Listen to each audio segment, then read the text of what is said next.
All right, welcome back. If you are just joining us, we are tracking major breaking news. A regional plane has collided with a Blackhawk helicopter, and right now there is an active search happening in the Potomac River for potential victims. Let's go to our Josh Chapin. He is near one of the staging areas. Can you give us an update on what you're seeing out there, Josh?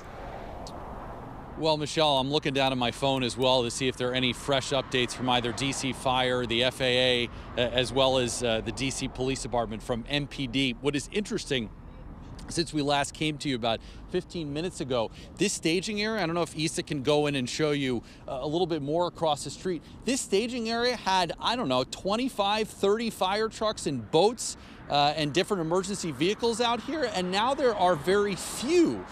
Maybe 4 or 5, but you see on the left side there is a boat, or there was a sort of a truck with a few lifeboats and stuff like that, you know, that they wanted to clearly put in the water here. But this scene is not nearly as active as it was about 10 minutes ago, so we presume that this was not the best possible spot for these firefighters and different first responders and divers to go into the water. We did see some different firefighters that were running out of the water at a very quick pace, which again, maybe they were trying to put the boats in the water here, and this was not a great vantage point. But while we've been standing out here not too far from DCA, from Reagan National Airport, we have seen just the heavy emergency response vehicles going up and down this parkway here, and the number of I said to my photographer, you look at the number of boats that were being pulled, that were going down this parkway here.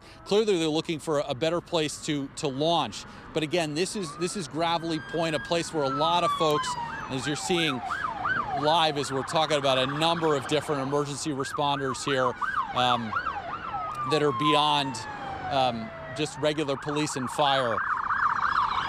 And I know that this is pretty normal for DC, but this is just an absolutely massive response of different law enforcement agencies and different first responders here. But again, the boats were all heading in that direction, the next exit again towards Reagan National.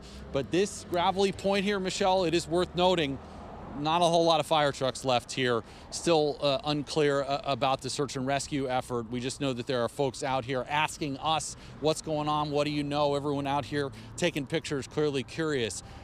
We still haven't gotten that answer just yet, but we know that the fire department and DC police are moving somewhere else. All right, Josh, thank you for the latest there.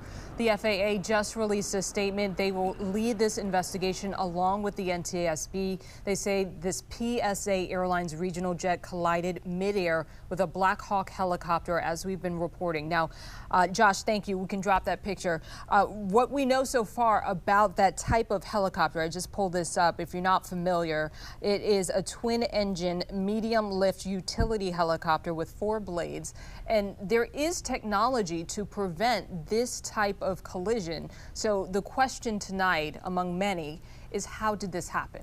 That is the question that they'll want to get to as soon as this phase, the search and rescue, is complete. But right now, that is the focus. Again, another live look.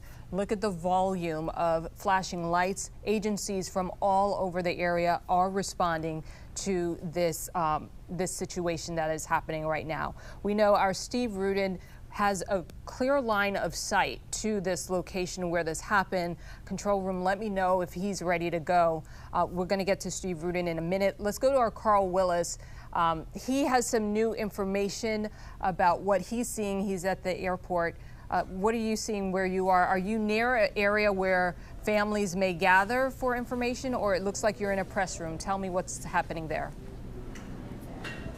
Yes, Michelle, we just arrived at Washington, Reagan National Airport just within the past 10-15 minutes or so. We're actually in an area where there should be briefings coming up. This is a staging area inside Terminal 1 right now. Again, we just arrived here. We were over at Gravelly Point, and we're told to come here for the latest information after this crash here. If you look out the window here, you can see of some of the emergency vehicles down the way. Right now, it's a quiet corner of the terminal, but just about a mile away. It is very chaotic out there as they work to go into a search and recovery, hopefully a rescue mission at this point. Now we're going to be standing by throughout the night, waiting and working to get you the latest information as well. But as you mentioned, what we do know, coming from the FAA, this is a PSA Airlines Bombardier regional jet that collided in midair with a Sikorsky H-60 helicopter while that plane was on approach to runway 33 here at REAGAN Washington National Airport.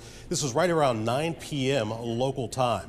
Now, the FAA and the NTSB will lead the investigation right now. We also heard from police that they are involved with that search rescue mission with DC Fire and EMS as well. Again, looking at that window, you can see some of those lights and that rescue mission happening right now. They have not confirmed any casualties yet, so we are anticipating hearing that news, hopefully momentarily. Michelle, back to you. Any questions about what's happening here at the airport? So no indication just yet as to when that news conference will happen?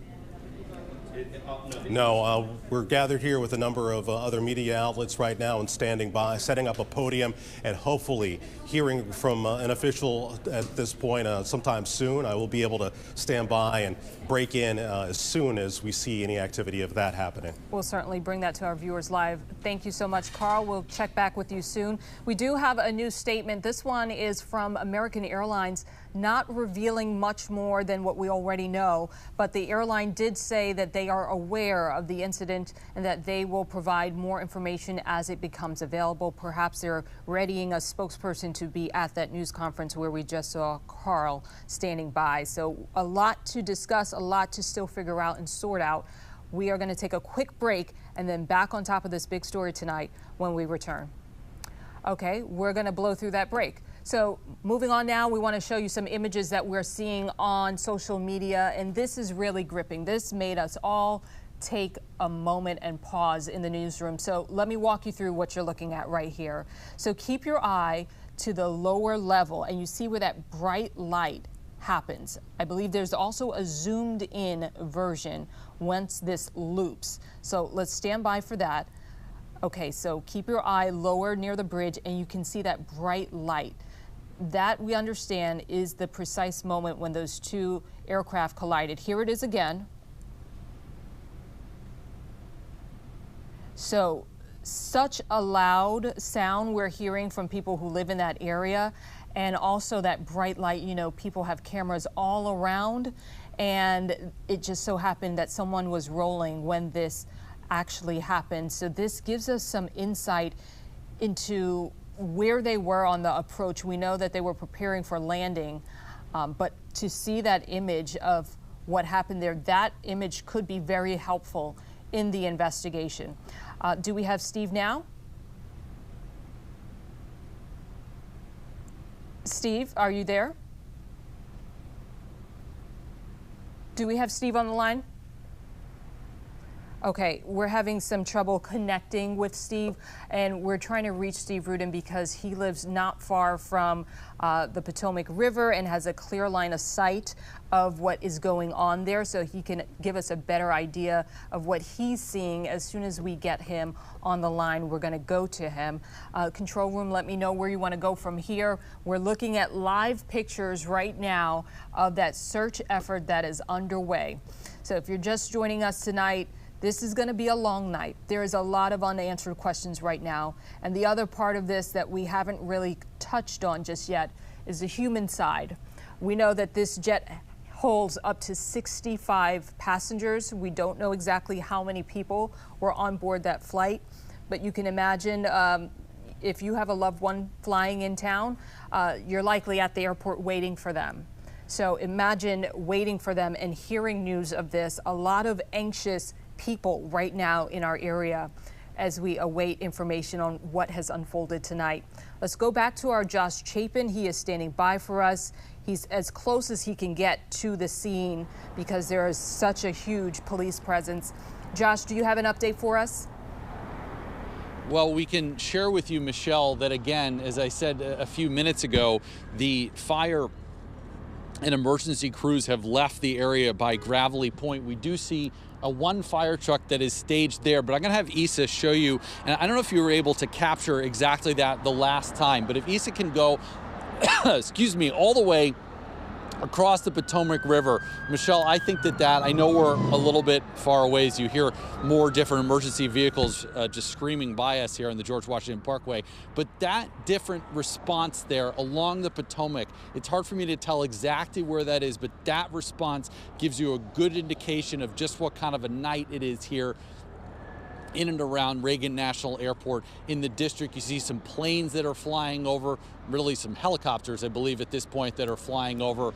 Unknown what kind of helicopters there are, but the different emergency vehicles that are lined up along the Potomac there gives you an indication of just what kind of response we're seeing in the district here. At this point, we're still not able to tell you where some of these boats have been put in the water. We're still working on that and refreshing Twitter and other different social media platforms to figure that out. As you said, Michelle, not a whole lot of information from that American statement, just that American Eagle Flight 5342 with service from Wichita to Reagan has been involved in an incident. We'll give you more information when that comes available. But clearly a search and rescue operation going on right now. It is unknown what kind of casualties we're talking about here. That plane colliding with a Blackhawk helicopter, from what we're hearing as well from the MPD. So many different agencies involved here, and this again is the best vantage point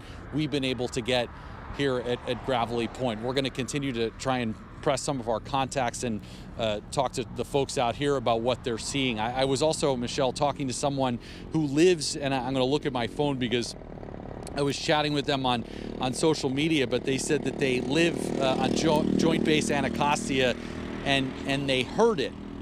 So, Michelle, one can only imagine what that sounded like now that we know that there was a helicopter and a plane unbelievably colliding midair. So we're going to continue to try and ask that person to get some more information for us. Michelle?